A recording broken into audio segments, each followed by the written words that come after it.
Good afternoon, ladies and gentlemen, and welcome to the first episode of our Creative Talks. Welcome to the Beard Hub, the hub dedicated to creativity and art, not only for artists, but for everyone. Our first guest is my dearest friend, Gaia Sciaranghella from the USA. And welcome, Gaia. Good afternoon. Good afternoon, everyone. Elisa, thank you so much for inviting me. It's really a pleasure to be here with you and your community. It's a pleasure for me too. Would you like to introduce yourself, or do you want me to do this? Yeah, you can go ahead. Thank you. Okay. I will spend some words to introduce you this wonderful girl and what she does. Gaia specializes in practices for mind-body balance, energy healing, and spiritual development. She is the catalyst for people's transformation, as she is passionate to empower them to realize their potential and embody and really be a new version of themselves. Through her combination of intuitive skills, knowledge of traditional medicine, and their unique way of blending holistic health modalities and tools, she guides people to overcome physical pain, mental exhaustion, and limitations, and transform emotional drain or energetic blocks to fall in love again with their own life. Her motto is go from bound to bountiful, which is amazing. Thank you. Again, for being here. And you know, here we talk about art, but not specifically to art, about art, but creativity in many meanings, no? Because creativity is different for every one of us. Yeah. And do you find yourself creative, or you are more a scientist? Because I had the intuition that you really blend in yourself two different personalities. That's so true. Thanks for asking, Elisa. So yeah, just to remind people, maybe they know, maybe they don't. So I am a scientist by training. I got a PharmD and PhD in pharmacology from Italy, and I've been a scientist. So I've been trained in Western medicine. And as a matter of fact, I came in the US just to do my scientific studies and research. And I'm still having a foot in the traditional medicine. But at the same time, years ago, I started this process of training and also education in complementary medicine.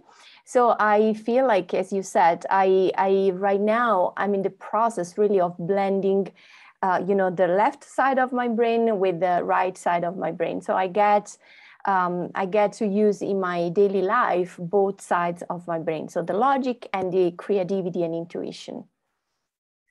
You have many diplomas. I saw a post on Facebook where you listed a huge series of certifications that you have.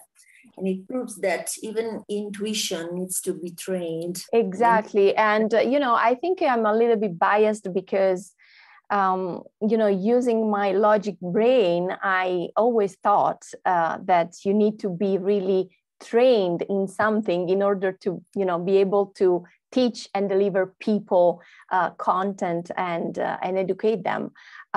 So in this regard, I was a little bit biased, but at the same time, it helped me as well to be well-rounded and to deliver something of value to people. Of course, you need to be trained. Intuition too needs to be trained. Everybody's intuitive, everybody's creative. We just need to exercise that more and more in our life, because sometimes we don't even know that we are creative or intuitive. Exactly.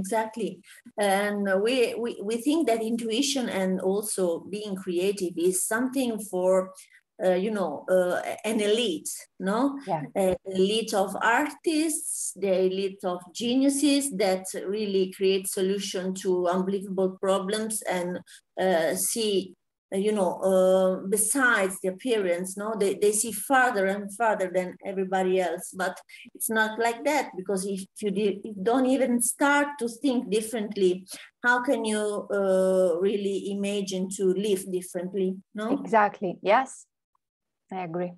Have you got your first memory about making art?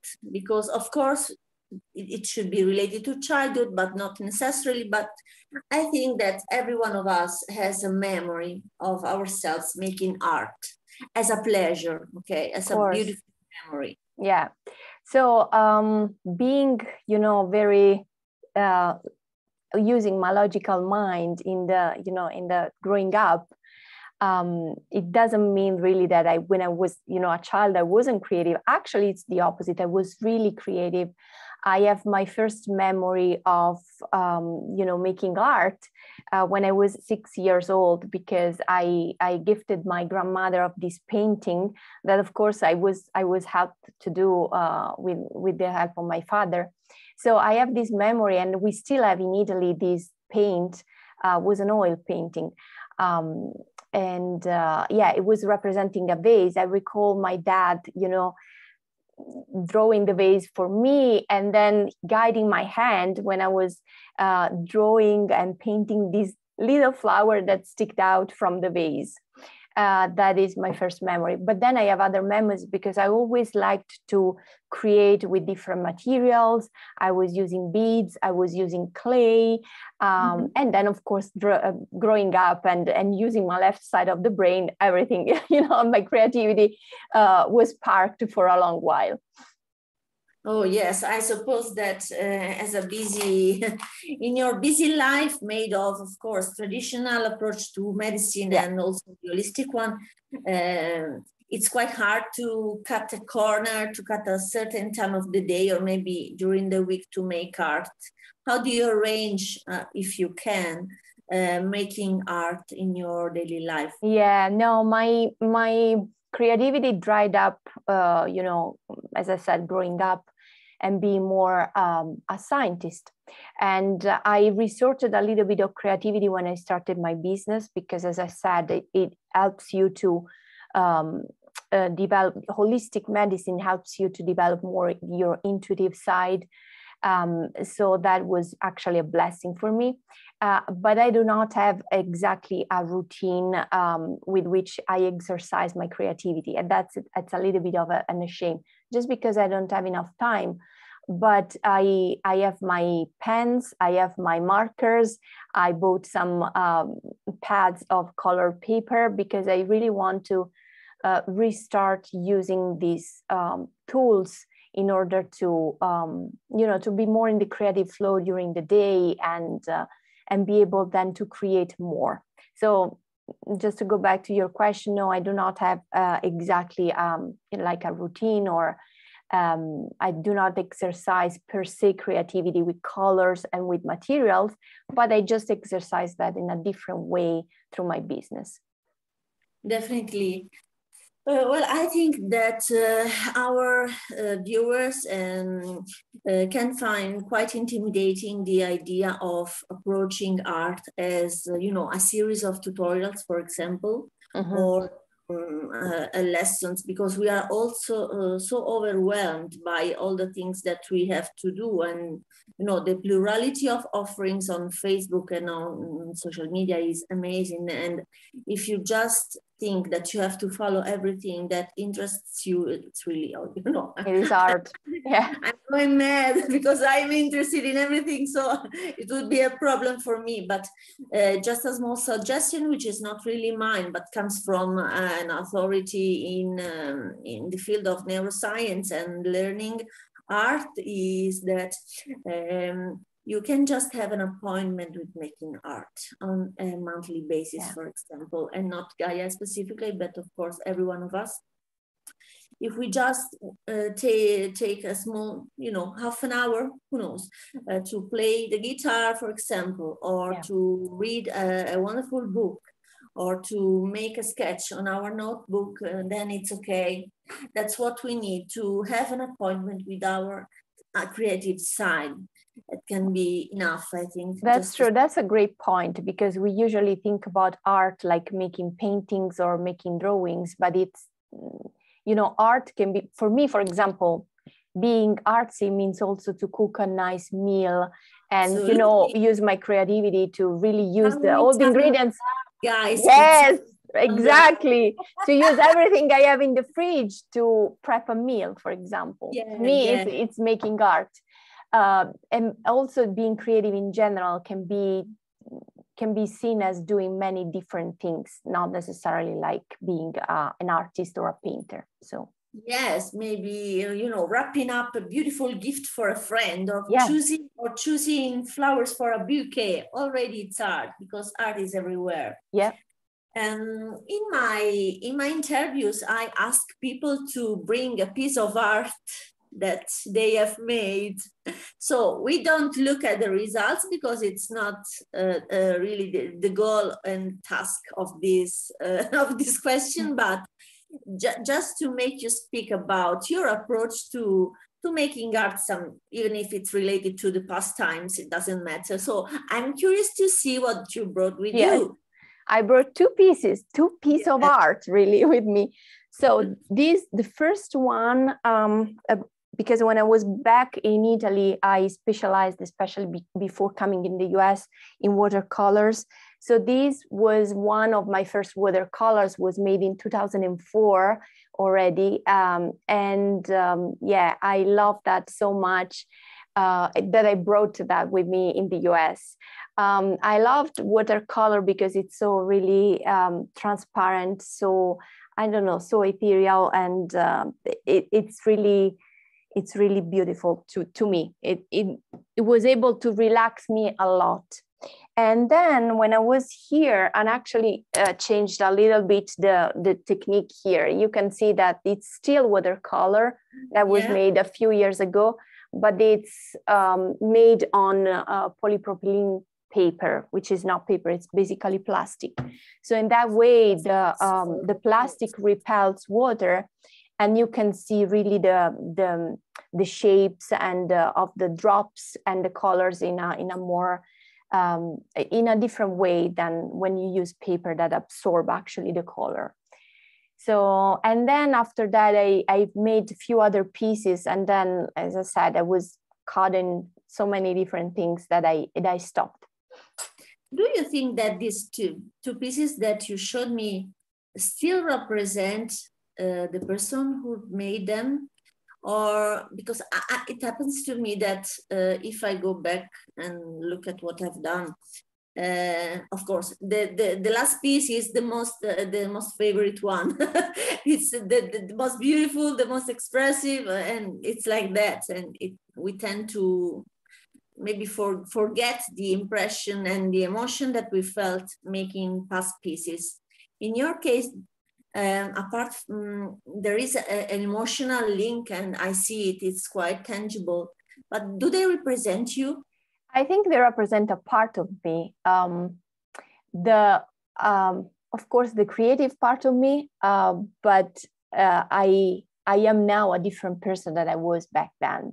So it would be really interesting. That's a good point that you're bringing up, because it would be really interesting for me to see right now which type of piece of art I can create. If I go back at that same type of tools or techniques, if anything changed. I think it changed. But still I'm attached to that because, as you said, for the memories and because of course they represent a part of me.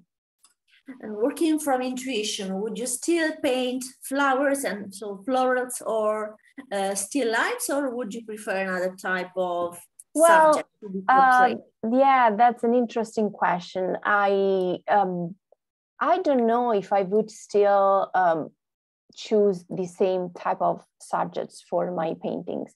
I feel like, and that was actually an offer that I put for quite some time on my website, I felt drawn to draw more abstract paintings.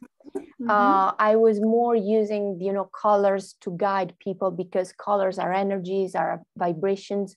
So in my last type of offers, I was actually making more abstract type of, you know, paintings for people.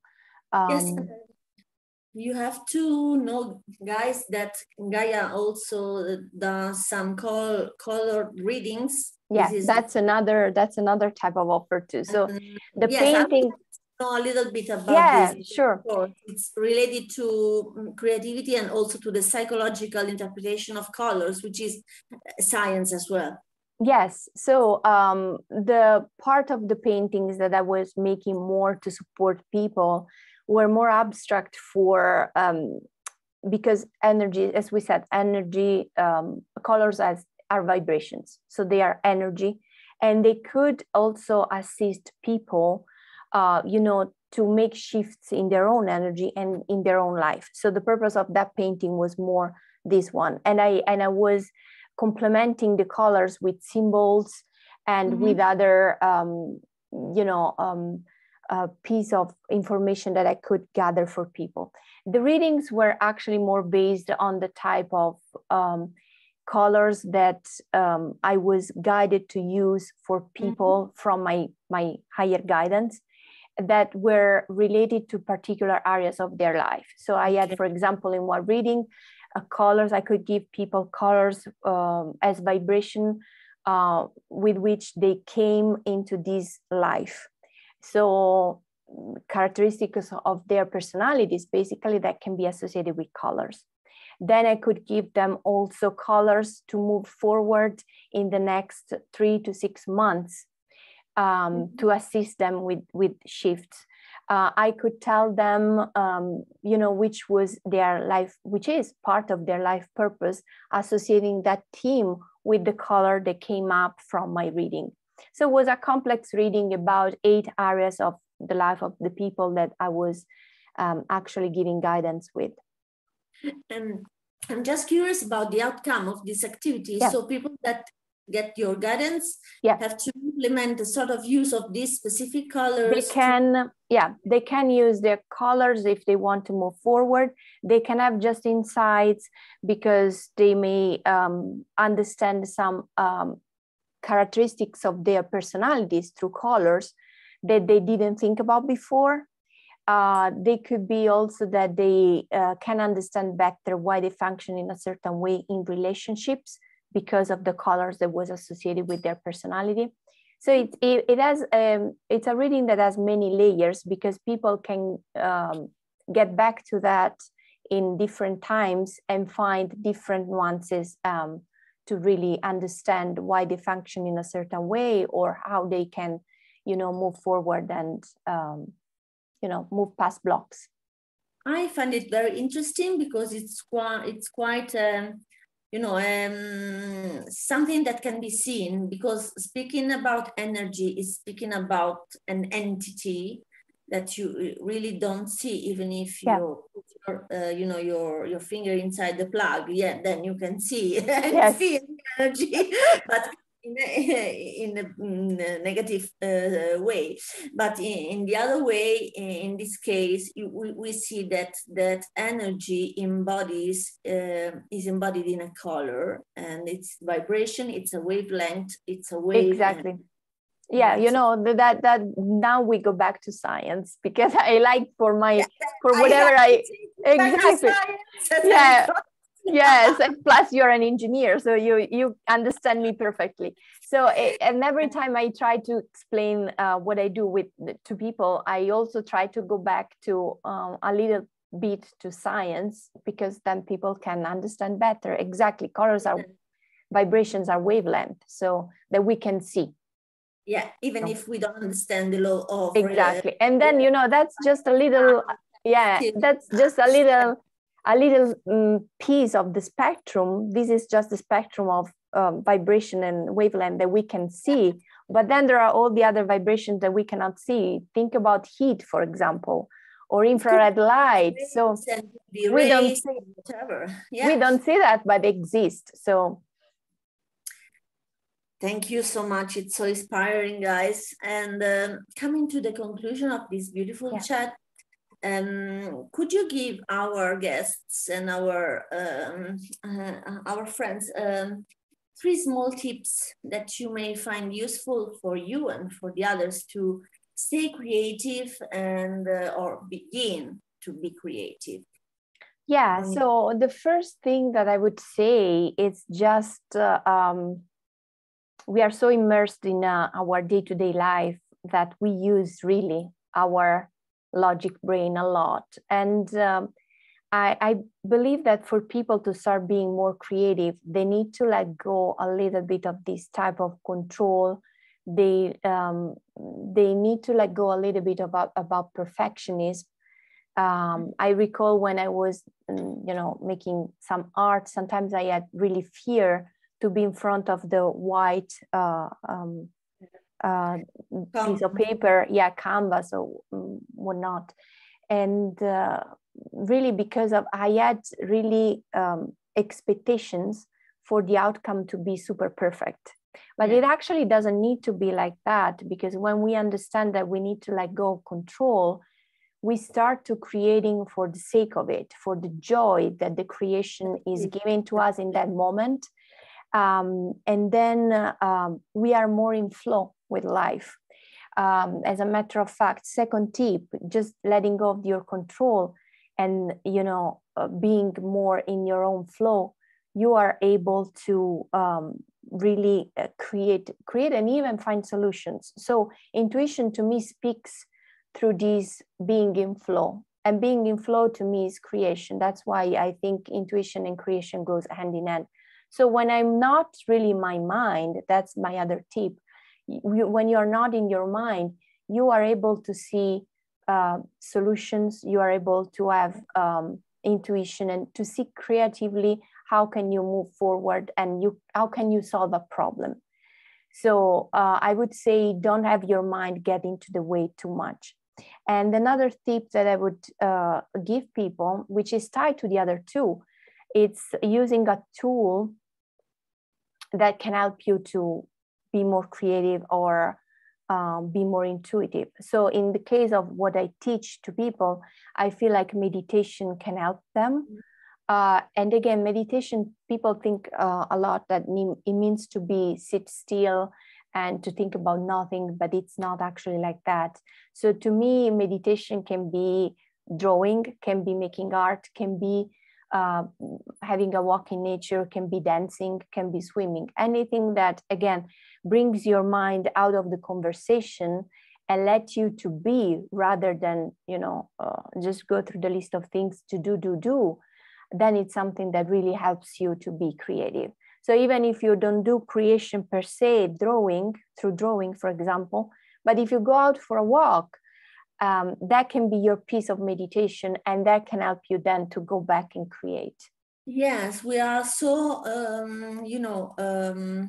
immersed in problems at any level that really being creative is also something that can help us to see a solution where before we couldn't see anything. So exactly, we are able to switch off for a moment our logical mind, then we will take a lot of advantage from our intuition. Yeah. This is a very good lesson. As you said before, if you have just a piece of paper and you start, sketching, and that's something that can help you, and it's your creative practice. What is that? It's just letting go of any expectation, any goal, and just get lost, and you will be able to find solutions. And getting lost is the key. Getting lost. When you get lost, it's okay. It's a pleasure. It's a pleasure. Tell us where we can find you on internet and social media, because we all want to know where we can find you. And I will put the links in the comments and also on our YouTube recording, so that everyone can find you anytime. Sure.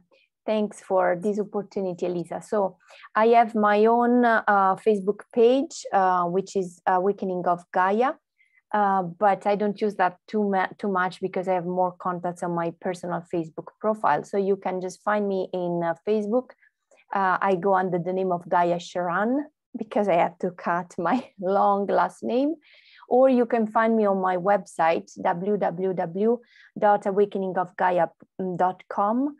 And I recently also created a Facebook group, which is not only for entrepreneurs, but it's more for people that really consider themselves change makers, which are people that really can bring change in themselves first, and then change to others in order to, create a better world for the future.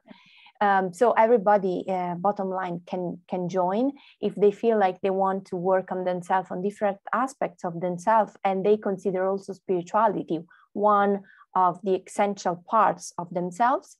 And the group is called Brilliantly Aligned Leaders, where you will be encouraged to share with others also your resources and your tips, and I will share mine, and I will give some free content for everyone. It's more a virtual community of people that encourages one another.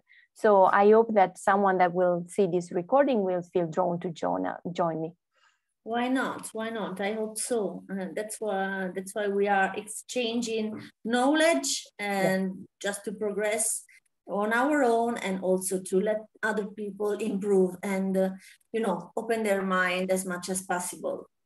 Thank you so much, Gaia. It's been a pleasure again, and hope to see you soon here in Italy during summer. And I'm ready to hug you strongly. Yes, thank you so much, Elisa. Thanks everyone for watching, and be in touch. Bye-bye. Thank you. Bye-bye. Stay tuned for another creative that will tell us about his or her story, and who knows, keep in touch. Bye-bye. Bye-bye.